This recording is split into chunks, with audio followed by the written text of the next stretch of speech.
Eu vou começar lendo dois trechinhos da apresentação que o Eugênio Butti, que é professor da USP e da ESPM, ele fez uma apresentação muito generosa sobre o manual da CBN, e eu acho que ele traduz o que é um manual com uma rara sensibilidade. Eu não tenho uma voz muito radiofônica, vocês já devem ter percebido. Aliás, eu passei 20 anos trabalhando em jornal, e eu sempre digo que se eu soubesse que rádio era tão divertido, tinha migrado antes, mas demorei, só fui apresentada à rádio há 10 anos. Então, vou ler dois trechos do Butti para vocês. O primeiro é o seguinte: este manual contém o legado, a história e os valores da CBN. Aqui estão também os padrões de desempenho que ela pretende seguir, em atendimento às necessidades e aos direitos de sua audiência. Não só isso. Ao afirmar estes valores e ao fixar procedimentos obrigatórios, tanto formais como de comportamento, este documento não deixa de ser um contrato com todos os ouvintes. Aqui está aquilo que a CBN se compromete a oferecer, com um bom nível de detalhes. Se ela faltar com seus compromissos, o ouvinte poderá reclamar, não é pouca coisa. E é a mais pura verdade. Na introdução, engraçado, não combinamos, mas eu também tocava nesse assunto, nesse ponto na introdução. O manual é um compromisso, é uma garantia para os jornalistas que trabalham e os que vão trabalhar na CBN, que há um código, ou seja, eles não será pedido a eles que eles façam nada que eles possam se envergonhar ou que entre em conflito, né, com o que eles pensam. E também para os ouvintes e internautas que nos acompanham, também é o seguinte: olha, a CBN se compromete a ser de uma determinada forma. E se ela não se comportar assim, é direito de quem faz parte da audiência cobrar esse comportamento. E o outro trecho é o seguinte: mas atenção, o pensamento que está contido neste manual não se esgota em planos, em normas, em tipificações e deontologias. Ele não se esgota em roteiros práticos, vai além do que é formatável. Por isso, é correto dizer também que este manual é o retrato de umidade do pensamento editorial da CBN. Não podemos tomar esse livro como obra acabada.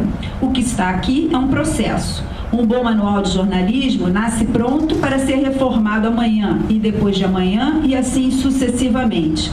Como diálogo social, um manual como este não tem ponto de chegada. Ele vai evoluir assim como resulta de uma evolução. As pessoas tendem a achar, alunos principalmente, mas os jornalistas também, que o manual vai resolver todos os conflitos, vai tirar todas as dúvidas, e não é verdade. Ele também é uma obra em movimento. A sociedade muda, os conceitos mudam, as questões, às vezes, éticas e de conflitos se apresentam de maneira diferente. E isso é pulsante, uma redação vai mudando com o tempo, e mesmo o manual, que eu chamo para os jornalistas, o manual dos manuais é o manual da BBC, que tem anos, né, como uma empresa pública que presta contas, e mesmo o chamado Guidelines da BBC não blinda os jornalistas de também terem dúvidas, de haver disputas internas e discussões. Então é importante que eu achei extremamente feliz que hoje ele tenha tocado nesses dois pontos, porque é um retrato. Isso aqui é um retrato da CBN fazendo 20 anos, do que ela aprendeu, das discussões que acontecem entre seus jornalistas. Mas ele também vai mudar, e eu espero que ele seja aperfeiçoado pelos que virão. Então agora eu vou passar para o Estevão contar um pouco. Ele escolheu o capítulo de ancoragem, aproveitando que ele é âncora, ele é o chefe da sucursal de Brasília, ele assovia e chupa cana. Então eu vou passar aí para ele conversar um pouquinho. E, por favor, quando quiserem fazer perguntas ou qualquer outro tipo de manifestação, fiquem à vontade. Primeiro que, na minha opinião, a criação da CBN deu ao meio rádio e ao profissional do meio rádio a credibilidade e até o respeito necessários perante o público e as fontes. Eu brigo muito quando ouço que trabalhar em rádio não é preciso ter um texto bom, ou rádio não pode fazer matéria em off, ou ainda pior, eu ia falar melhor, pior, Em rádio não há espaço para matérias investigativas, mas são tabus que foram quebrados com o surgimento e a consolidação da CBN.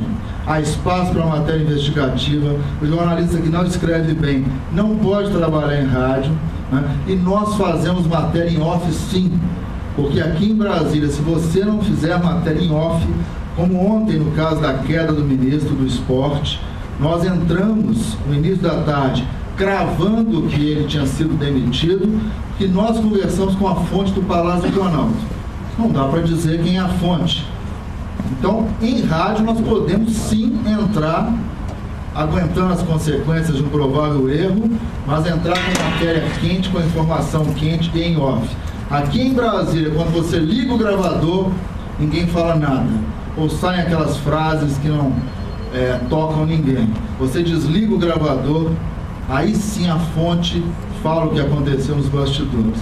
Aqui em Brasília talvez seja o único lugar onde existe o tal do off coletivo, onde um deputado fala com 15 jornalistas no Salão Verde da Câmara e pede off. Aqui em Brasília acontece isso. A segunda colocação marca a chegada da Marisa Tavares na CBN. Eu estou há 18 anos na CBN. E a chegada dela foi um divisor de águas. A gente não combinou isso não. Tá? Eu saí de uma gestão que tinha pouquíssima cobrança, para uma gestão mais profissional. Ela trouxe toda a bagagem do impresso com as suas neuras, por que não, com as suas pressões, e trouxe para o meio rádio. Então nós aqui em Brasília, mesmo tendo uma equipe enxuta, nós somos cobrados como se estivéssemos no Estadão, na Folha. A gente não compete com outras rádios. Ela frisa muito isso. Nós competimos com a mídia impressa, com a TV Globo. Nós sempre vamos buscar o furo, a informação mais trabalhada. Eu fiz questão de destacar isso porque são verdades que, na minha opinião, mudaram muito o espírito do meio rádio da própria CBN. Rapidamente, alguns trechos que eu selecionei aqui, do capítulo 5 de Ancoragem. O primeiro deles é o seguinte: a função do âncora é informar e não manter o interlocutor numa zona de conforto.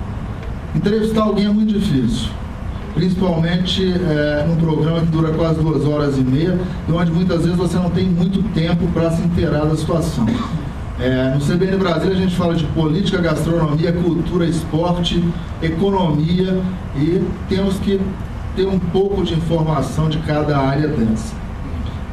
Se o entrevistado não quer se manifestar sobre um tema, deve dizer isso ao ouvinte. No entanto, não se pode confundir assertividade com agressividade.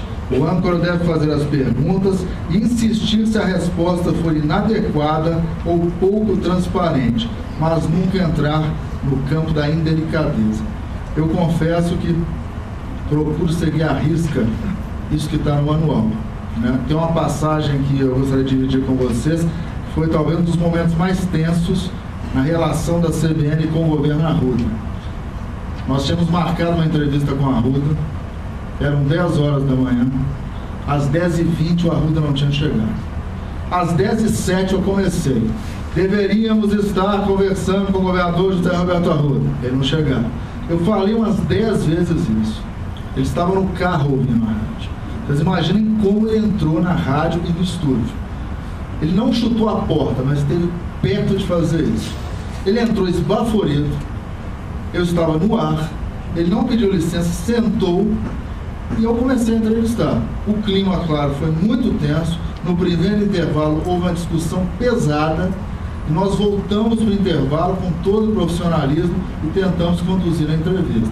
O Arruda é um cara que fala muito bem e com convicção. Talvez ao lado do Luiz Estevão, os 2 caras que eu tive mais dificuldade para entrevistar.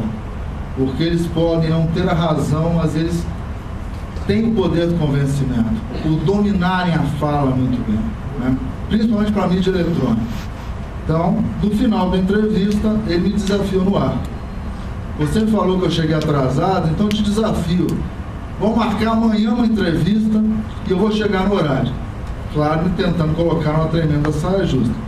Querendo palanque 2 dias seguidos. Né? Eu não topei o desafio da palanque para o Arruda 2 dias seguidos.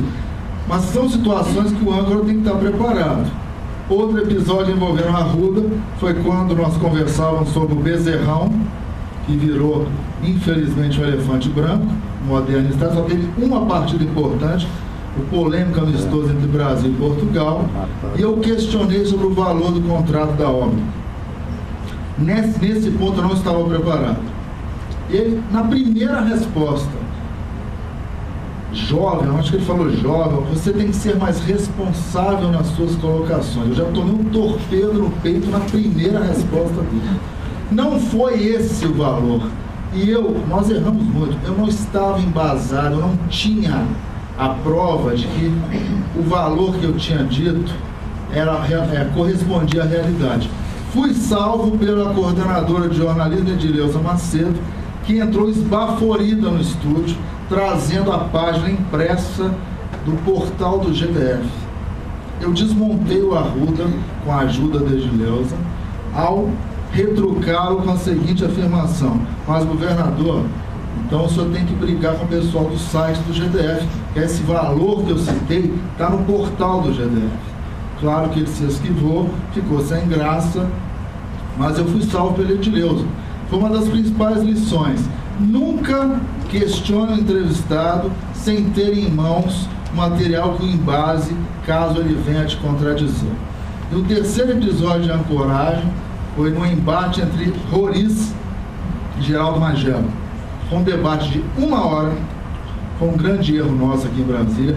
Nós não projetamos nenhum intervalo, nem para ir ao banheiro. 1 hora de pauleira. Vocês imaginem como foi o debate Magela e Roriz. Num dado momento, o Roriz fez uma menção desonrosa ao Magela, ele pediu direito de resposta, tudo ali no ar.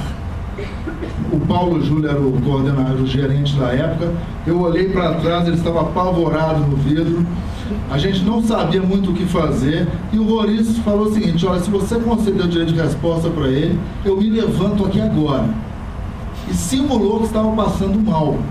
A imprensa toda estava na redação, os fotógrafos começaram por trás do vidro a tentar fotografar o Roriz. Ele simulou uma falta de ar. Imaginem como eu fiquei. Com um samba danado, e aí nós conseguimos equacionar. O Paulo Júlio me deu o respaldo, me falou, não cabe direito de resposta. Ele realmente ofendeu o Magela, e o Magela vai responder, ele não vai ter a réplica, né? E aí nós contornamos a situação. Rádio ao vivo, tudo acontece. Vocês me ouvem, não sabem muitas vezes, muitos ouvintes dizem: cadê a câmera do estúdio da CBN Brasília? Tem em São Paulo, tem no Rio, tem em Brasília. Tomara que esta bendita câmera não chegue nunca. Como eu vou apresentar? Como eu vou poder apresentar com os pés para cima? Deixa eu só contar uma passagem engraçada. Logo que a câmera foi instalada em São Paulo, era aquela coisa. Primeiro os repórteres falaram assim: mas Marisa, não vai ter um adicional para a gente comprar umas roupas novas? Eu disse: não, a ideia não é ser televisão, é ser rádio mesmo. E aí apareceram coisas engraçadíssimas que são naturais do dia a dia de rádio, mas que com uma câmera ali de Big Brother em cima são esquisitíssimas. Um dia estava olhando, aí apareceu a faxineira atravessando, limpou, e tudo acontecendo. Aí a gente teve que mudar algumas regras do estúdio, porque pra gente era natural.